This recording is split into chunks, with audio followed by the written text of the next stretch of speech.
Hi there, welcome back. I'm still Gabe, and we're still talking about the Prime's leadership structure. So here's a quick reminder of what their chain of command looks like. 2 branches, 10 ranks, all headed by the general. If you want a full rundown of what it takes to get from ranks 1 to 10, go back and watch part 1, all 13 minutes of it.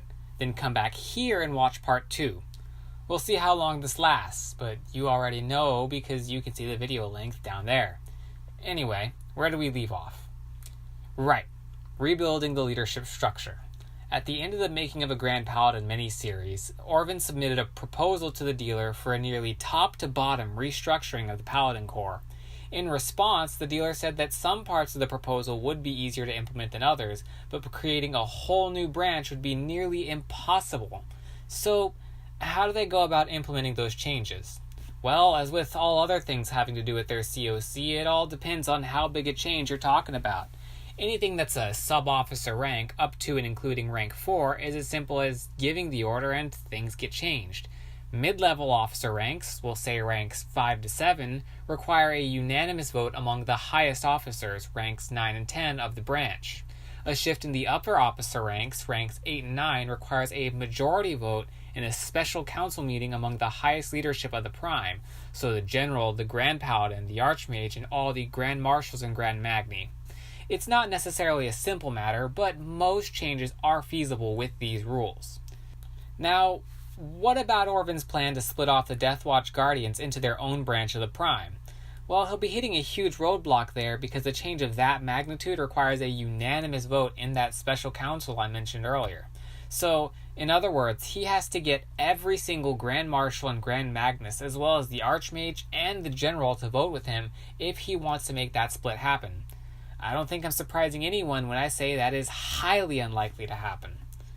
Well, why would he make the promise if he knew he couldn't keep it? 1, that's politics.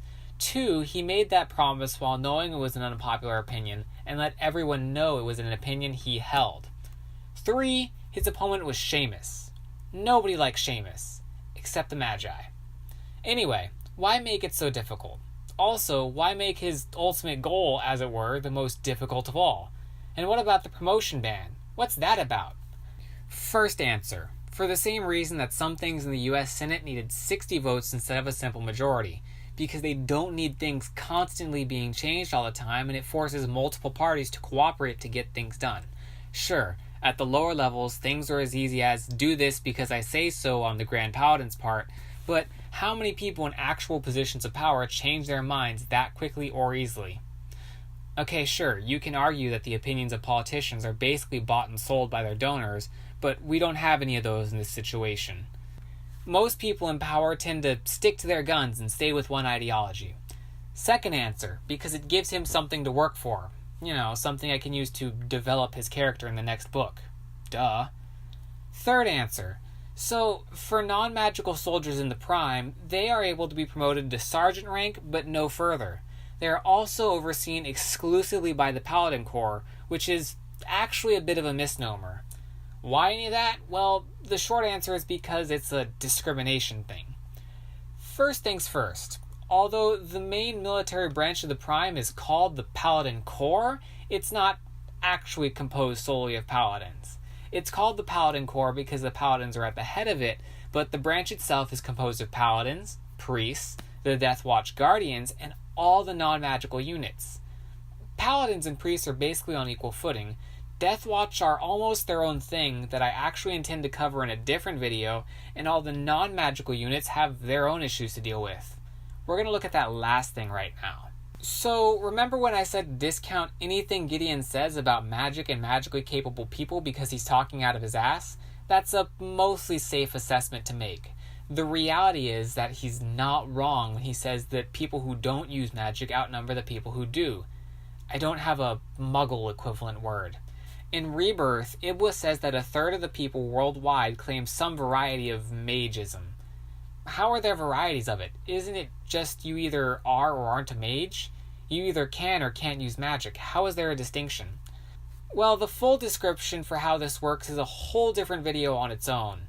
An abbreviated answer is that being a mage is more of a religious choice than it is a solid black or white question and answer. It's a lot like how there are 1,000 different variations on Christianity in the world. Their beliefs essentially boil down to the same thing. There are just nuances in what they believe and how they choose to worship. It's not a perfect comparison, but it's the closest I've got. The point is that for the first time in their history, the Paladins and Magi are not a minority and are fully in control of the society they live in. Yes, the Paladins did run the Brotherhood, which ran the Union before the Civil War, but they were still a vast minority compared to the rest of the country. None of the Paladins know what life was like under the Brotherhood's rule either. So, although there are a few things they can agree about, both Paladins and Magi have decided jointly to discriminate against the non-Magi as a sort of payback for the years of discrimination they have faced since the fall of the Brotherhood.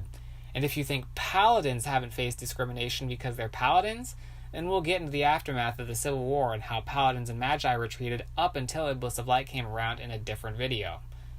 So part of the payback is that non-Magi cannot be promoted past Sergeant and are managed by the Paladin Corps. Another of Orvan's goals is to loosen the restrictions on, if not completely abolish, the promotion ban, because of other discriminatory reasons that almost kept him from being Grand Paladin. Again, these are things to cover in other videos. Right now we're here to talk about the Prime's leadership structure. And speaking of it, why is the promotion ban significant? Earlier I said that any change between ranks 1 to 4 is as simple as giving an order, so if Orvan really wanted, he could sign a piece of paper and end the ban. But there's the caveat. They can only move up to Sergeant, which is rank 3. If he wanted, he could allow them to move up to Sir Captain, rank 4. But every rank above that is treated with the appropriate level of security, meaning he needs an increasing amount of support for each rank above Sir Captain. In other words, Orvan technically can loosen the terms of the promotion ban, but it will not be to the degree he wants. So, does this mean that the Prime is essentially trapped by the whims of an especially uncooperative officer? No, the dealer would not allow himself to be held victim by a subordinate who does not want to play nice. There are special rank council meetings, which are just held with the dealer, the Archmage, the Grand Paladin, and 2 of their most senior Grand Marshals and Grand Magni. The seniority is simply decided by the Archmage and the Grand Paladin, allowing them to essentially ignore dissenting votes if they are outside of that rank council meeting.